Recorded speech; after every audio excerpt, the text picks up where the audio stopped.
एक शांत ऋषिपुत्र जिसने अपनी कुल्हाड़ी से 21 बार पृथ्वी को क्षत्रियों से विहीन कर दिया। क्यों?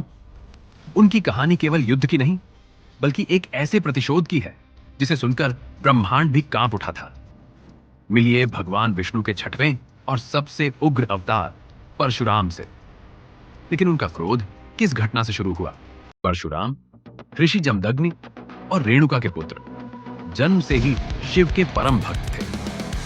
उनकी तपस्या से प्रसन्न होकर स्वयं महादेव ने उन्हें युद्ध कला और अपना प्रिय अस्त्र परशु कुल्हाड़ी प्रदान किया। परशुराम ने शांत स्वभाव के साथ इसे ग्रहण किया, लेकिन नियति को कुछ और ही मंजूर था। कहानी तब शुरू हुई जब शक्तिशाली राजा कार्तवीर्य अर्जुन अपनी विशाल सेना के साथ ऋषि जमदग्नि के आश्रम पहुंचे। ऋषि ने उन्हें अपनी अद्भुत गाय कामधेनु की सहायता से शाही भोजन कराया। राजा अर्जुन के मन में लालच आया। उसने बलपूर्वक कामधेनु को छीनने की कोशिश की, और जब ऋषि ने मना किया तो राजा के सैनिकों ने आश्रम को तहस नहस कर दिया। जब परशुराम आश्रम में नहीं थे, तभी राजा अर्जुन के पुत्रों ने वापस आकर ऋषि जमदग्नि की निर्मम हत्या कर दी।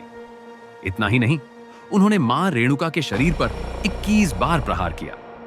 मां रेणुका ने पति के वियोग में स्वयं को अग्नि में समर्पित कर दिया।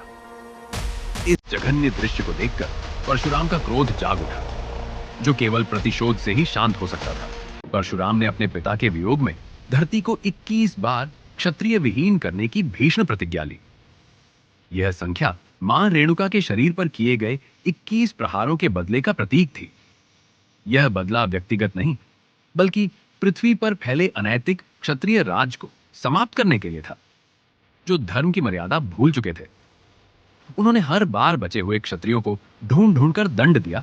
अपना प्रतिशोध पूरा करने के बाद उन्होंने अपनी सारी संपत्ति ब्राह्मणों को दान कर दी और अंततः तपस्या के लिए महेंद्र पर्वत पर चले गए। परशुराम हमें सिखाते हैं कि जब धर्म संकट में हो तो एक अर्षि भी अपनी कुल्हाड़ी उठा सकता है। यही कारण है कि उन्हें 7 चिरंजीवी अमर में से एक माना जाता है। ऐसे ही और अनसुने इतिहास और ज्ञान के लिए अभी सब्सक्राइब करें।